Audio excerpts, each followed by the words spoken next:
It's January 1993, and we are talking to Dr. Carlo DiClemente, who is Associate Professor in the Department of Psychology at the University of Houston. Carlo, we've seen many variations of the model of change since you first described it in the early 80s. Could you tell us what the current shape of the model of change is? Yes, actually there hasn't been as many variations, I think, as people have thought.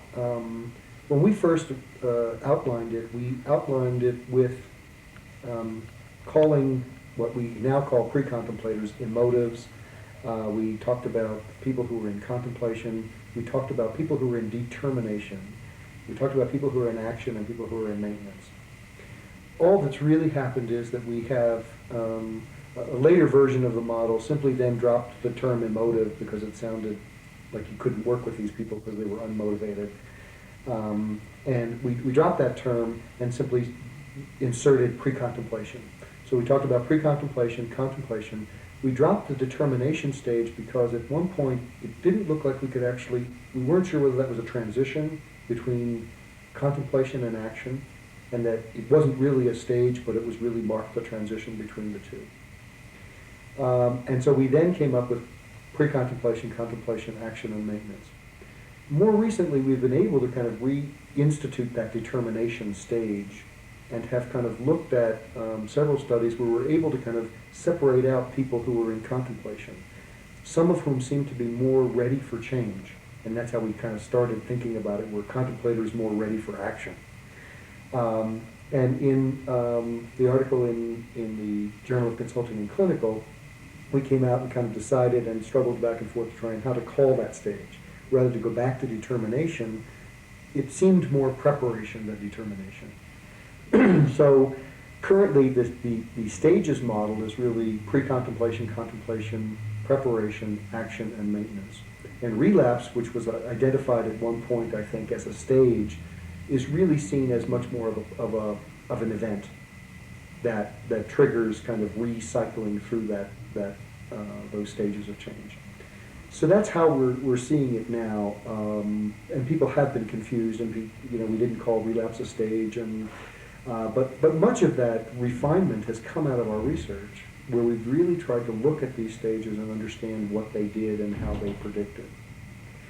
The second aspect that I think is happening with the model is we're getting more work on the processes. The trans-theoretical model is really, there's three components: the stages, the processes, and then the levels of change. Well, the processes are really have been a much ignored part, I think, of the model. Not in our work, but I think in other people's work. The stages are easily understood. They have some real heuristic value, and people have grabbed onto those to kind of understand how people move through these stages. But the stages were not the only things that we were looking at. It was really why we came up with stages was to understand the process activity. That if you really are trying to kind of find out what people do that makes them successful in terms of changing, you really have to ask that question by stage. Because activities differ across the stages. The processes differ. There are certain types of processes, for example, experiential processes, that are much more important in the early phases. There are other types of processes, behavioral processes, that are much more important as people move from preparation to action and maintenance. So it's really process activity that differs across those stages that I think is beginning to be understood more and more. I mean, that's partially what I'm doing with some of my students, is really trying to understand what does it mean, how do we transition through stages, what are the processes that are needed, and what kind of process shifts are needed. We just completed a study where a student looked at experiential and behavioral process activity and showed that if you have more experiential than behavioral process activity in contemplation and preparation, and shift that as you move into taking action, and you end up with more behavioral than experiential activity in the action phase, you're much more successful in terms of achieving abstinence from smoking. So that's what we're really trying to kind of see at this point, is that process by stage interaction. The levels have been described but have not been studied very much.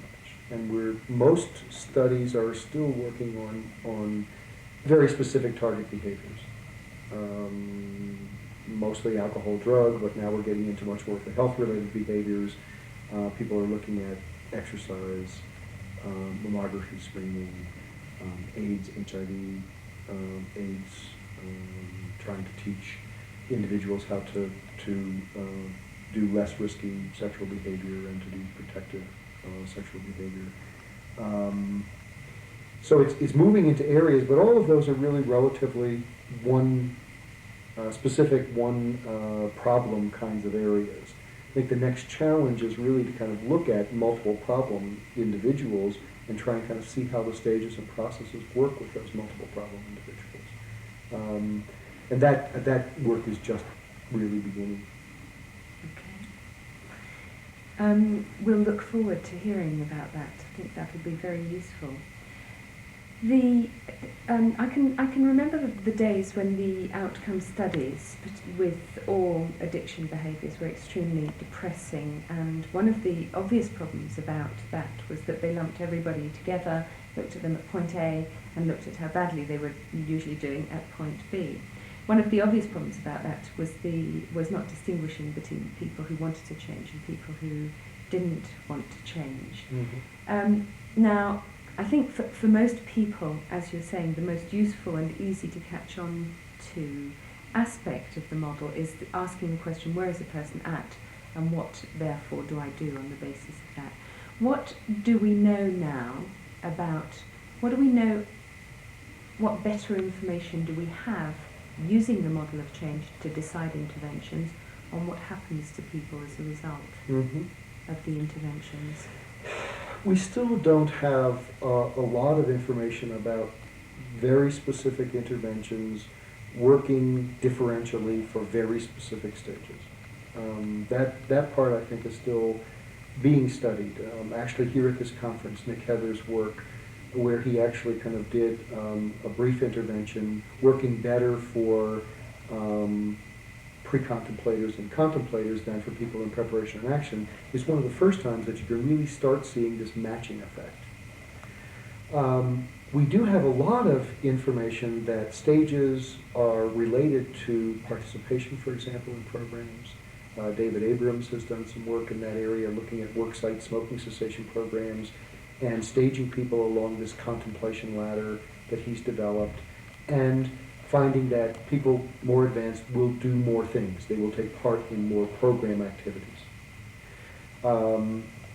We have found, I'm just finishing a study now where we kind of followed people for a long period of time and then invited them to come into a more intensive smoking cessation study, a 2-session, which they could choose which program they wanted. They could choose either a more of a hypnosis kind of program or more of a behavioral management program that used a computer-driven kind of counter that they could monitor their cigarettes, and then it was a fading program.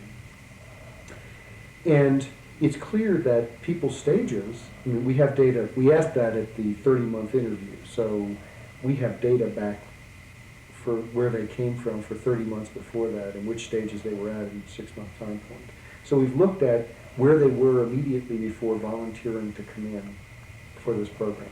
And it's also clear there that it's people who are in the later stages, more preparation stage people actually volunteer to come into your program and to actually enter the program, kind of end up in your programs. So in terms of it being a predictor of participation, now there are some other studies that are having some difficulty looking at that, but part of the problem is what does it mean by participation, and how do you know where the person was at the stage that they actually called in? So it's really kind of a hard thing to kind of look at. In terms of outcomes, we do have some really compelling data, particularly in the smoking area, that stage will relate to outcome in terms of attempts to quitting. There's an article that I did with Prochaska and a group where we've looked at large groups of people in pre-contemplation, contemplation, and preparation stages and then monitored their smoking at 1 month, 6 months, 12 months, 18 months. We did an intervention, but I'm not going to talk about the intervention right yet. I'll just talk about the stage effects. The stage effects were the people in preparation made more quit attempts.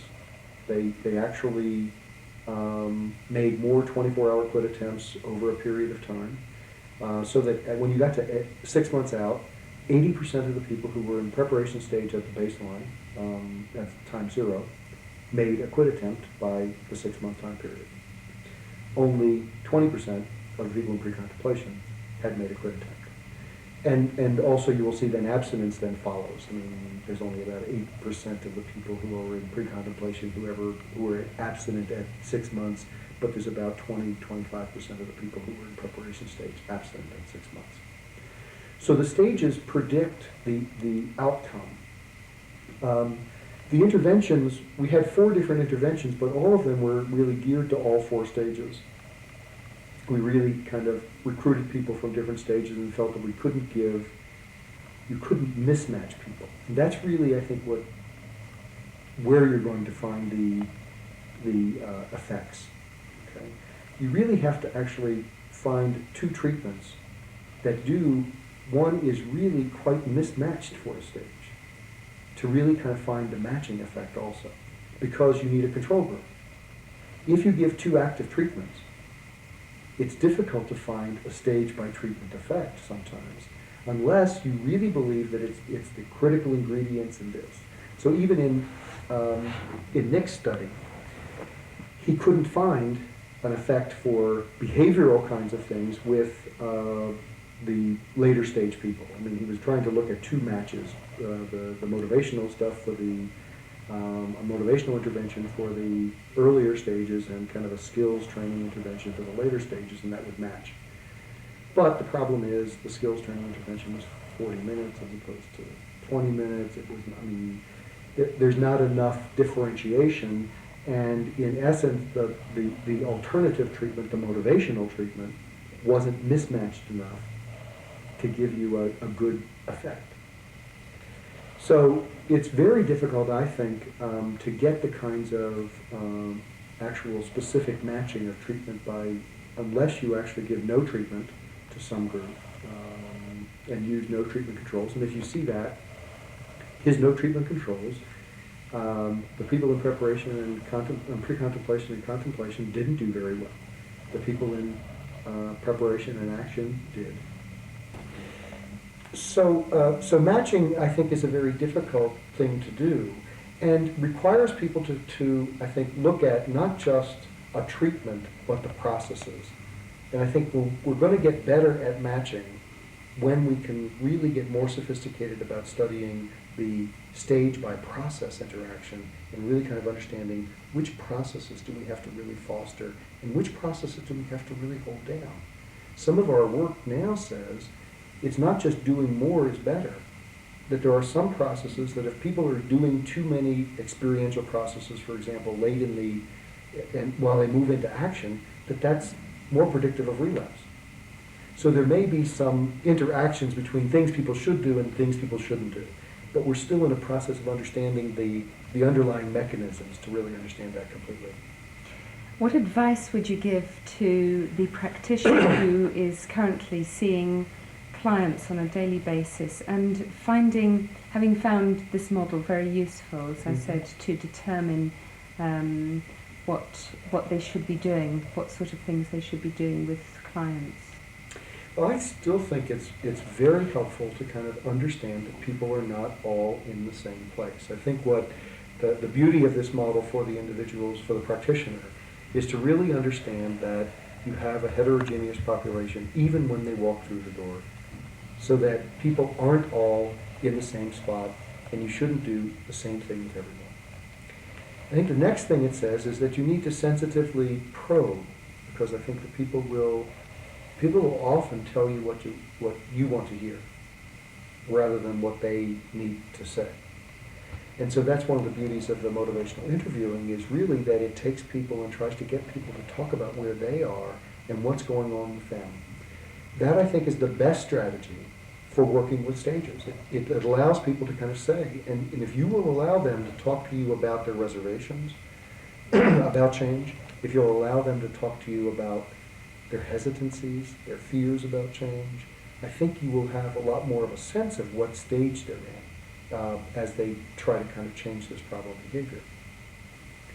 If you will also talk to them about some of their successes, I think you will help them to kind of see. The model itself can be used as a heuristic for the client.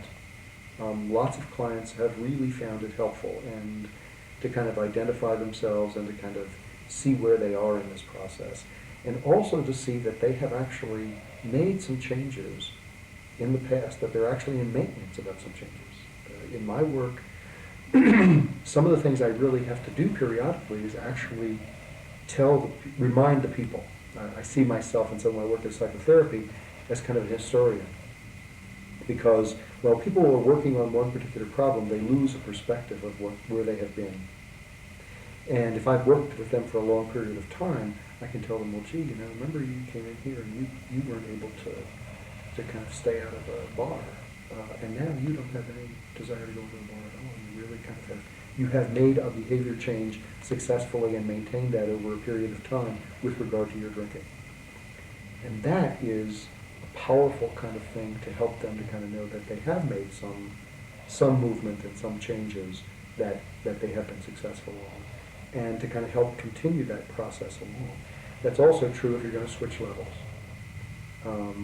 If you're going to talk to somebody about their drinking, and then you find out that they have a marital problem, for example, and you want to kind of deal with that, you need to sensitively understand that you've got to go and find out where they are about their marital problem. Just because you've discovered it doesn't necessarily mean that that's where they're ready to go. And that's where you find a lot of mismatching. If you do couples work, I think you really need to understand that the couples can be in very different places and stages. That part of the difficulty is always kind of matching those where they are, because a lot of times that one person is ready to take action about a particular problem, and the other person still hasn't really thought about it enough. So I think it's helpful to kind of see the clients as a heterogeneous population and to kind of begin sensitively dealing with them at those particular stages. I think in terms of what to do with them, the best things that we know while we're still studying this process is early experiential process activity is much more important. And by that I mean things like consciousness raising and helping people to kind of see and understand certain things, self-reevaluation, changing their view of themselves with regard to the problem, self-liberation, really kind of helping them to make choices and make commitments and do the kind of things that they would need to kind of change. That's still later in the process, but that's important preparation, action kind of thing. Even kind of helping them to see how the world is changing with regard to this particular problem. Some of the environmental or social reevaluation kinds of processes are sometimes helpful to help people to kind of move in those early stages. In the later stages, I think you do need to kind of check skills and see if they really know how to do relaxation, to be able to get out of the environment that they're in, or kind of control the environment in some way that doesn't overwhelm them in terms of their drinking or their drug use or their smoking. How to cope with other people using is an important skill that they need to learn. So the more behavioral processes, reinforcing themselves, getting the environment to reinforce them in some way or another, all of those behavioral processes are very important in these later stages, and that's what I would kind of focus on. And even if you're thinking about matching, I think if you're trying to do briefer interventions, the one thing I would check is, as you do the motivational stuff, I would check the behavioral skills. If they are pretty skillful, and most of our work, remember, has been done with relatively resourceful people, the brief intervention things have been done with people who are more upper level SES. Well, that means they have more resources, personal resources, probably knowledge about behavioral skills. With those brief interventions work really well because you don't need to do any skills training. Once you kind of get them motivated, they have the resources to go on and do the action. If you have a large group of people who don't have those resources, however, I mean, I would check and see, do they have the skills to perform the actions that we're giving them the advice to do? And then I think that would be the other helpful thing we would suggest. And the final thing is, try to do something for maintenance. People have a very difficult time, I mean, the clients have a difficult time conceptualizing maintenance. They know they are in it for the long run, but they have trouble kind of thinking they may need help for maintenance. They typically want to do that on their own. They don't want to come back in. I've tried to do checkups and have, just come on back in 6 months, give me a call, do some things like that. I want to see how you're doing. People have a difficult time doing that. I think we need to keep working on how to kind of bring that in. But if you see people in other settings, I mean, if you're in a medical setting and people are coming by, check on maintenance periodically. That's really, I think, a helpful thing, and keep encouraging them so that you're really assisting through the long-term part of the process. So that's what I would suggest right off the top of my head. Thank you very much, Carlo.